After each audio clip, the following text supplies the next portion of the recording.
美国总统川普宣布4月初到尾施行对顶关税，甲台湾扣32%的关税。若昨暗呢，总统赖清德就发文表示，台湾认为这对顶关税有真侪所在是无合理的，也已经指示相关的部门和美国协商。也强调台湾对美国的贸易顺差，唔是无公平的贸易行为，期待和美国密切合作，让两个国家愈来愈好。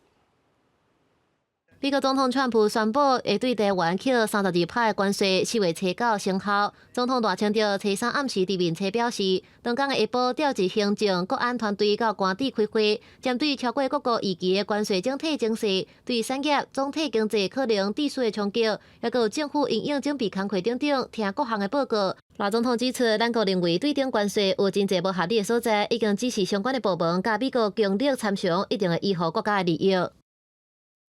总统请卓院长和团队在最短的时间就整体情势以及政府的准备工作向国人做完整说明，也持续与产业密切的联系，一切以给产业最大支持、稳定经济情势为主要的目标。伫 X 平台，赖总统也以英文发文强调台湾重视甲美国的经济伙伴关系。台湾对美国的贸易顺差是政策转变的结果，并不是无公平的贸易行为。期待甲美国密切合作，确保用公平合理方式加强台美共同大发展。根据了解，行政团队初3一透早就真注意白宫的动态，陆续召开会议评估甲分析。也拿国安人士分析讲，和美国半岛台湾有3个优势，包含台湾是美国半导体产业的关键伙伴。美国对台湾的各项产业需求，短期以来未减少也是消息，也有伫美中贸易战之下，对台湾扣高关税，可能会致使美国对中国竞争的成本增加。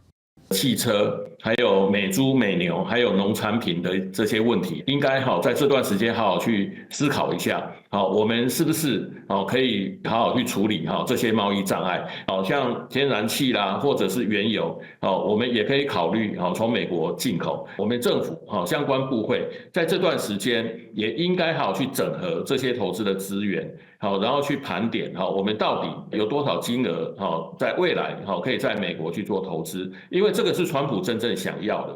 对顶关税敢若剩无到1礼拜就要上路，学者建议讲，咱国应该对美国上要义的贸易障碍来处理，亲像应该研究调降汽车、保健食品的高关税，也有增加对美国天然气甲石油的采买量，并且盘点钢铁、石化或者是其他半导体供应链，敢会使加大伫美国的投资，来做台湾谈判的好牌。公司新闻采访报道。